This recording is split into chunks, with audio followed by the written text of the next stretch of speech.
Will, where are you? Sir Waymar called up. Can you see anything?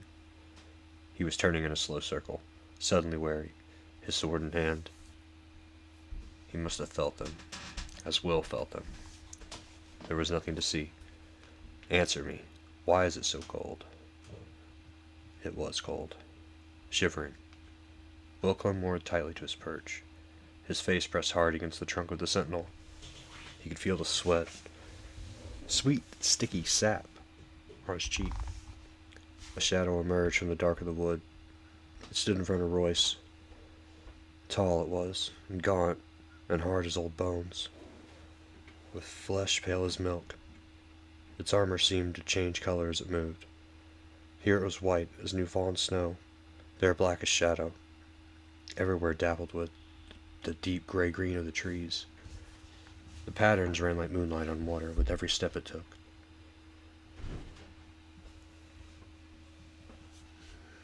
Will heard the breath go out of Sir Waymar Royce in a long hiss.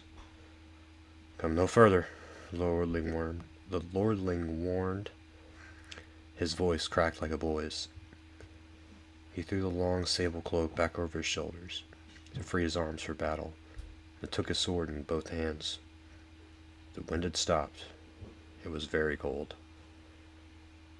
The other slid forward on silent feet. In its hand was a longsword like none that Will had ever seen. No human metal had gone into the forging of that blade.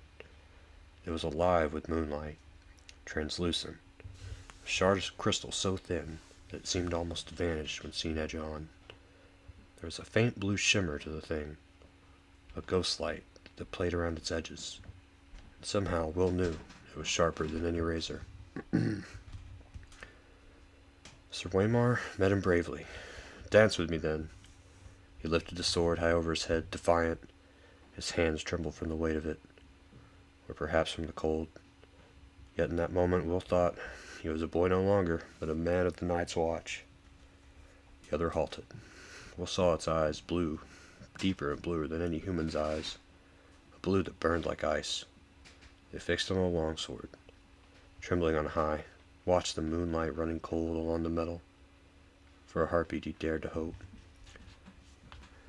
They emerged silently from the shadows, twins to the first, 3 of them, 4, 5. Sir Waymar may have felt the cold that came with them, but he never saw them, never heard them. Will had to call out. It was his duty, and his death if he did. He shivered and hugged the tree, and kept the silence. The pale sword came shivering through the air. Sir Waymar met it with steel. When the blades met, there was no ring of metal on metal, only a high, thin sound at the edge of hearing, like an animal screaming in pain. Royce checked a second blow, and a third, and fell back a step. Another fury of blows, and he fell back again. Behind him, to the right, to the left, all around him, the watchers stood patient, faceless, silent, the shifting patterns of their delicate armor making them all but invisible in the wood. Yet they made no move to interfere. Again and again the swords met, until Will wanted to cover his ears against the strange, anguished keening of their clash. Sir Waymar was panting from effort now, his breast streaming in the moonlight. His blade was white with frost. The others danced with pale blue light. Then Royce parry came a beat too late.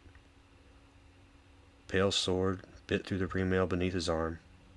The young lord cried out in pain. Blood welled beneath the rings.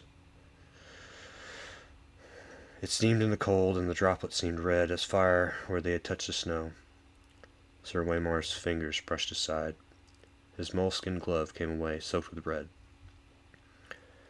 The other said something in a language that Will did not know.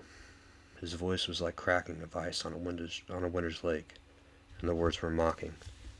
Sir Waymar Royce found his fury. "For Robert!" he shouted, and he came up snarling, lifting the frost-covered longsword with both hands and swinging around in a flat sidearm slash with all his weight behind it. The other's parry was almost lazy. When the blades touched, the steel shattered. A scream echoed through the forest night, and the longsword shivered into 100 brittle pieces, the shards scattering like a rain of needles. Royce went to his knees, shrieking and covering his eyes. Blood welled between his fingers. The watchers moved forward together as if some signal had been given. Swords rose and fell, and all in a deathly silence. It was cold butchery. The pale blades sliced through ring rail as it were silk. Will closed his eyes. Far beneath him he heard their voices and laughter sharp as icicles. When he found the courage to look again, a long time had passed, and the ridge below was empty. He stayed in the tree, scarce daring to breathe, while the moon crept slowly across the black sky. Finally, his muscles cramping and his fingers numb with cold, he climbed down. Royce's body lay face down in the snow, one arm outflung. The thick sable cold had been slashed in a dozen places. Lying dead like that, you saw how young he was. A boy. He found what was left of the sword a few feet away. The end splintered and twisted like a tree struck by lightning. Will knelt, looked around warily, and snatched it up. The broken sword would be his proof. Garrett would know what to make of it. And if not him, then surely that old Baron Mormon or Master Aemon would... Would Garrett still be waiting with the horses? He had to hurry. Will rose. Sir Waymar Roy stood over him.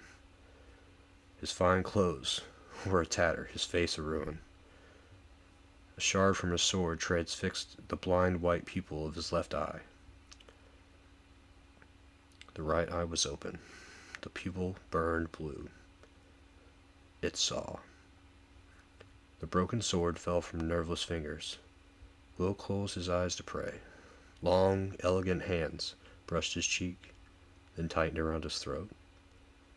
They were gloved in the finest moleskin and sticky with blood, yet the touch was icy cold.